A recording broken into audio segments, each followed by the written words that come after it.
और आज आपने ये कबाड़ शब्द बोल बोल के हमें इतना पक्का कर दिया है कि अब जिस दिन कबाड़ी शब्द आपके मुख से ना निकले तो कई बार लगता है कि हमारी कुछ फजीयत तो नहीं हो गई। अब वो सोचता कि नहीं, किसी के प्रभाव में तो नहीं है ये, क्योंकि प्रभाव में होते तो जब कई बार होता ना, स्कूल में जब टीचर नहीं होता क्लास में तो कई बार मस्ती करने लग जाते, होता कि नहीं होता? हाँ महाराज, आजकल के तो बच्चे ऐसे हैं, टीचर सामने भी बैठा हो तो आपस में चर्चा कर लिया करते हैं।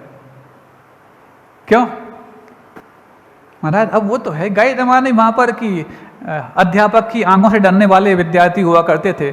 आज तो अध्यापक को भी आंखें दिखा दें ऐसे विद्यार्थी है। महाराज जमाना बदल गया है, लेकिन ये बदली हुई जमाने में भी कोई सामने अध्यापक दिखता नहीं, लेकिन अकेले हों चाहे सबके बीच में हो, अपने भीतर जो चल रही भावनाएं हैं उसमें कभी कोई परिवर्तन नहीं करते।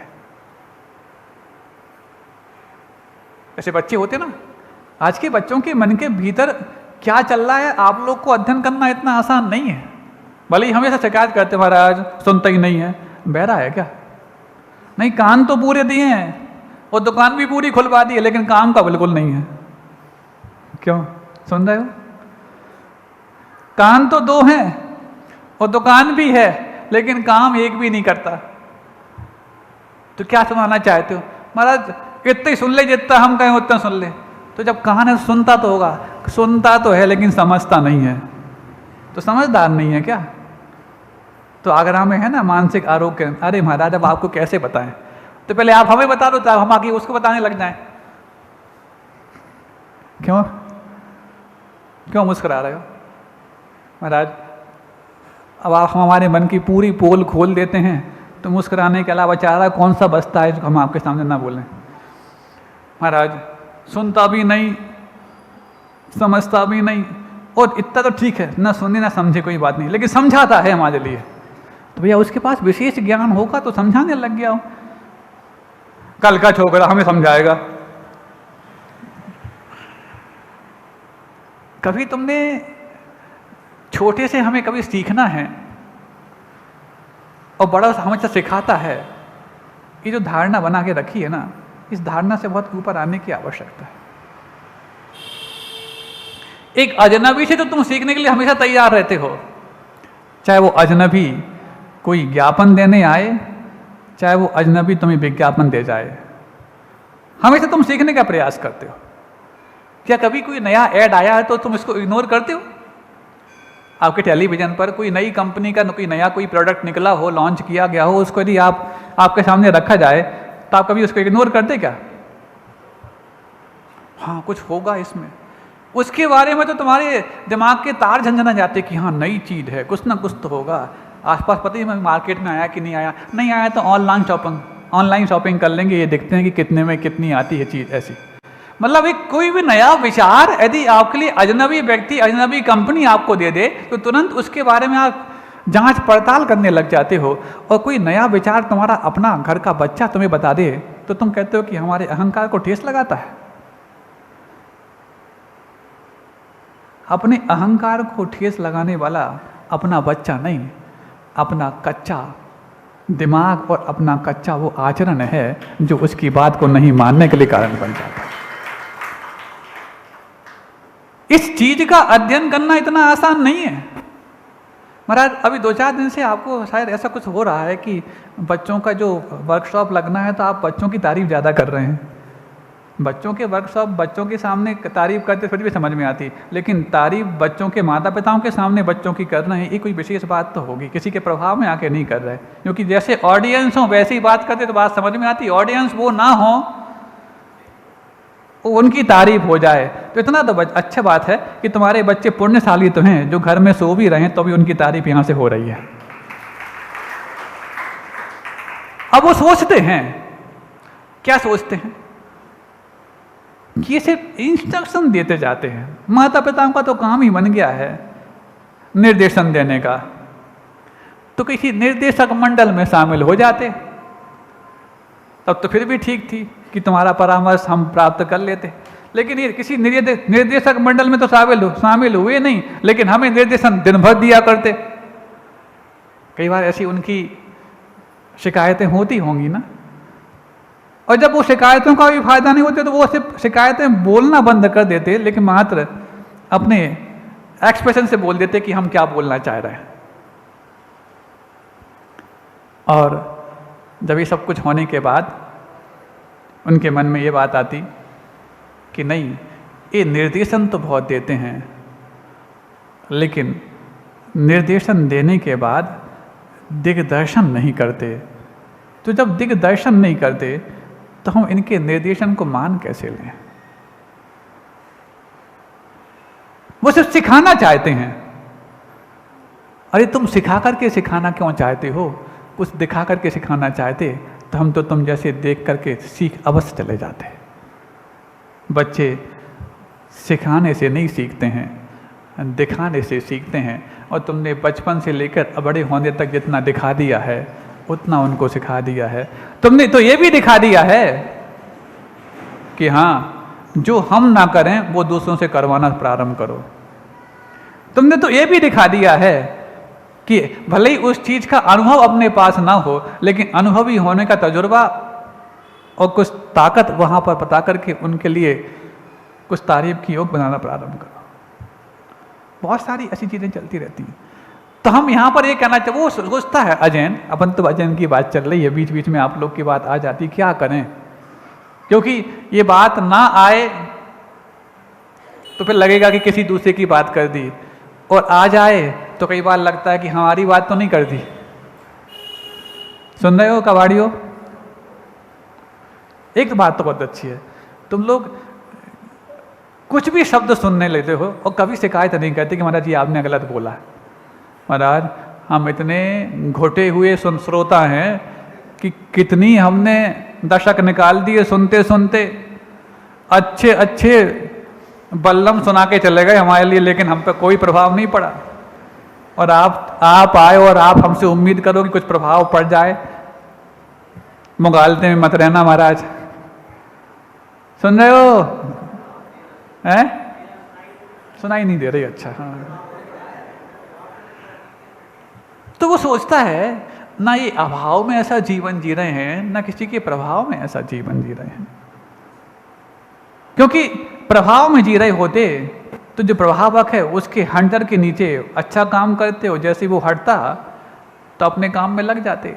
इसका मतलब इनकी जो एक सी सदाबहार जीवन शैली है और उसमें अपने स्वयं के माध्यम से जो प्रकार से जी रहे हैं, तो लगता है कुछ और बाज रहा है। फिर सोचता है आखिरकार ऐसी कौन सी इनके भीतर वो प्रेरणा मिलती रहती है जिस प्रेरणा को पाकर के ये अपने जीवन को इस तरह की जोखिम भले रास्तों में जीने के लिए मजबूर किए हैं। जोखिम कितना? जोखिम इतना कि इस मुद्रा को धारण करते वक्त सबसे पहले तो अपने स्वयं की लज्जा को जीतना इतना आसान नहीं। हालांकि एक वो निर्लज्ज भी हुआ करते हैं जिनको लज्जा की कोई चिंता नहीं होती, लेकिन निर्लज्ज तो नहीं है ये। लेकिन लज्जा को जीत करके भी मर्यादित हैं, ये बहुत बड़ी बात है। निर्लज्ज होके अमर्यादित हो जाना कोई बड़ी बात नहीं, आज बहुत होता है तो। लेकिन लज्जा को जीत करके मर्यादित बने रहना ये बहुत बड़ी उपलब्धि है। ये जो प्रभाव पड़ता है उस व्यक्ति के मन पर, ये बहुत बड़ी बात है। नहीं है तो जो पहले मर्यादाओं में और शील में दूसरों की प्रेरणा स्रोत माने जाते थे अथवा मानी जाती थी, वो भी आज शील और मर्यादा को भूल करके निर्लज्जता के बहुत सारे प्रयोग करते हैं। लेकिन इनका कुछ अलग हटके है। ना ये इसलिए नजरें झुका के चलते हैं कि इनको लज्जा आ रही है, और ना ये कुछ इसलिए अपने आप को कुछ अलग भाव दिखाते हैं कि इन्होंने निर्लज्जता प्राप्त कर ली है। इन दोनों के बीच में सदा हुआ जीवन जीना इतना आसान तो नहीं है। दूसरा देखते हैं, अभी तो कोई बात नहीं। जब उमस होती है तो अच्छे अच्छे अपने कंधे पे डले हुए कपड़ों को थोड़ा सा पीछे कर लेता है कि हाँ हवा आ जाए, आने दो ठंडी को। हाँ, क्योंकि आगरा में तो दो ही मौसम होते हैं, गर्मी और ठंडी। गर्मी में ऐसा होना कोई बात नहीं, लेकिन ठंडी में देख लेते हैं। लेकिन जब वो देखता है ठंडी में भी ऐसे ही वो ठूंठ के समान खड़े रहते, और कभी इस झूठ और फरेब का सहारा नहीं लेते कि जब मौसम बदले तो हम अपना मिजाज बदल देंगे। ये हर मौसम में अपना एक सा मिजाज रखते हैं, अपना एक सा मानस रखते हैं, तब तो जाकर के ये अपने भीतर इस अभाव का मातम नहीं और किसी के प्रभाव का महोत्सव नहीं, ये तो अपने ही स्वभाव के उत्सव को प्रतिदिन किया करते हैं। अब ये स्वाभाविक यदि होता है इनके पास, तो ये बचपन से हो जाना चाहिए, तो कि स्वभाव तो बचपन में भी था। यदि स्वाभाविक होता तो बचपन से होना चाहिए। फिर वो सोचता है शायद बचपन में तो था, क्योंकि बचपन में इनकी मुद्रा ऐसी ही थी जब जन्म लिए थे, और अब भी इनकी मुद्रा ऐसी है, इसको यथाजात कहा जाता। जन्म लिए थे तब भी इतने ही निर्विकार थे, और आज इतने बसंत पार करने के बावजूद भी उनका बसंत बहार वैसा ही है जैसा संत बाहर से दिखता है, और उतने ही निर्विकार दिखते हैं। चाहे पूरी मुद्रा की निर्विकारता देख लो, चाहे इनके मुख की निर्विकारता देख लो, चाहे इनकी आंखों की निर्विकारता देख लो, क्योंकि बहुत कुछ तो आपकी आंखें बोल जाती हैं, क्योंकि जो आपकी आंखों को पढ़ना नहीं जानता वो आपको कभी पढ़ ही नहीं पाएगा। Face is the index of heart. आपके भीतर क्या चल रहा है बहुत कुछ आपके चेहरे से पता लग जाता है, बस अध्ययन करने वाला चाहिए। अच्छा ये बताओ, तुम्हारे चेहरे पे जो चल रहा है वो तुम्हारे भीतर चल रहा होता है, तब तो आपके चेहरे को पढ़ करके आपको जम खत्म बता देते हैं। बताते कि नहीं बताते? बताओ। है अभाव में बोल रहे हो कि प्रभाव में बोल रहे हो? वाह, अरे वाह, स्वभाव तक उसमें बोलने लग गए। चलो कम से कम तुम स्वभाव में बोलने तो लग गए, लेकिन वहाँ पर तो स्वभाव में कुछ वचनों की बजाय, उच्चारण की बजाय उच्च आचरण देखने को मिल रहा है। अब यदि स्वभाव में है तो बचपन में वो स्वभाव था, अभी भी वो स्वभाव है, तो बीच में ऐसा क्या हो गया था? हाँ, शायद बीच में किसी दूसरे के प्रभाव में आ गया होगा इनका स्वभाव, इसलिए कुछ गफलत में आ गए होंगे। सुन रहे हो ये कौन अध्ययन कर रहा है? सुन रहे हो बातें करने वालों, ये कौन अध्ययन कर रहा है पूरे पूरे विषय को? एक अजैन व्यक्ति अध्ययन कर रहा है। हाँ, इतनी बारीक, पता नहीं आज क्यों ये विषय हमारे दिमाग में आ गया, और यहाँ बैठे बिल्कुल ब्लैंक थे, लेकिन ब्लैंक होने के बावजूद ही पूरा बैंक बनने का जिम्मा सिर्फ एक ही शख्स लेता है, जिसका नाम आचार्य विद्यासागर जी महाराज होता है। आज अजैन की दृष्टि से इस दिगंबर मुद्रा को कैसे देखा जा सकता है, उसको देखने की बात तुम्हें करना है। ये उन्होंने कह दिया, तुमने कहा कोई बात नहीं, बात तो हम शुरू करेंगे, लेकिन हमारी बात को आपको रखना पड़ेगा, इतना ध्यान रखना। अच्छा, ध्यान रखना, ऐसा कहने लगे? मतलब कहने का मतलब आप मेरा ध्यान रखना। ठीक है, वो जितना ध्यान रखेंगे अपन बोलते जाएंगे, वो जब लगेगा कि अब बस बहुत हो गया, बंद कर दो, तो बंद हो जाएंगे। अब वो सोचता है ना किसी अभाव की पूर्ति करने में ने मुद्रा धारण की है, ना किसी प्रभाव में लग रहे हैं, और स्वभाव से यदि है तो स्वभाव से हमेशा क्यों नहीं थी, बीच में क्या हो गया था? तो बीच में कई बार होता है स्वभाव पर भी किसी दूसरे का प्रभाव पड़ता है, तो स्वभाव भी विभाव को प्राप्त हो जाता है। कुछ बीच में विकृत भाव हो जाते हैं तो व्यवहार का चौला अलग बन जाता है। होता है कि नहीं होता? और उन व्यवहार में जीने वाले लोगों के प्रभाव में आने के कारण उसको वो चोला धारण करना पड़ता है। क्यों? इसी को वो सभ्यता मान लेते हैं। वो सोचता है बच्चा, जब मैं यदि जन्म लिया था उस समय तो ऐसा ही था, यदि उसका नाम असभ्यता थी, तुमने फिर जन्म से किसी असभ्य व्यक्ति को जन्म दिया, ऐसा मान लो। सुन रहे हो? यदि ये सब चोला धारण करने का नाम सभ्यता है, तो क्या तुमने किसी असभ्य को जन्म दिया था क्या? क्योंकि उस समय तो उसके पास ये चोला था नहीं। तो जब वो सभ्य व्यक्तियों के द्वारा जन्म दिया गया है तो सभ्य होगा। और सभ्य होने के बाद वेरी फर्स्ट इंप्रेशन उसका क्या था? वेरी फर्स्ट इंप्रेशन तो ये था कि सारे आडंबरों से, विकारों से, बाहरी चीज़ों से अपने आप को अलहदा, अलिप्त रखना, इसी का नाम इतना बड़ा आकर्षण था कि बचपन में हर व्यक्ति को, हर बच्चा इतना आकर्षित करता है कि कितना भी क्रोधी व्यक्ति क्यों ना हो, उसके सामने बच्चे को दिखा दे तो उसका क्रोध भी थोड़ी देर के लिए शांत अवस्था हो जाता है।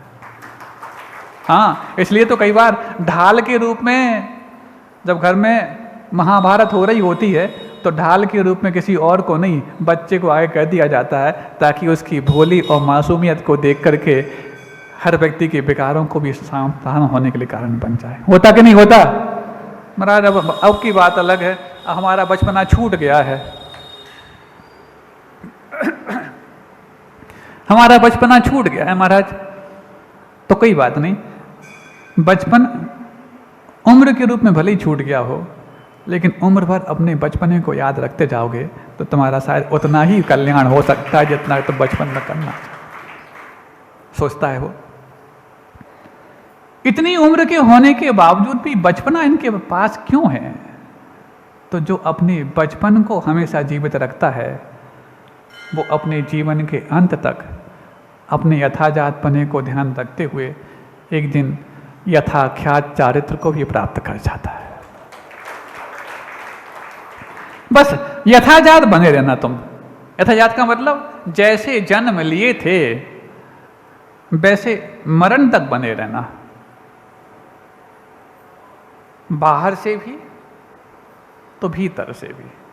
हो सकता है बीच में कुछ प्रभाव पड़ गया विभावियों का, तो उस प्रभाव को हटाने के लिए जीवन भर साधना करनी पड़ेगी। हो तैयार तुम? तैयार हैं। जब भी भीतर से भूख उठती है तब जाकर के इस साधना की भूख बढ़ती है।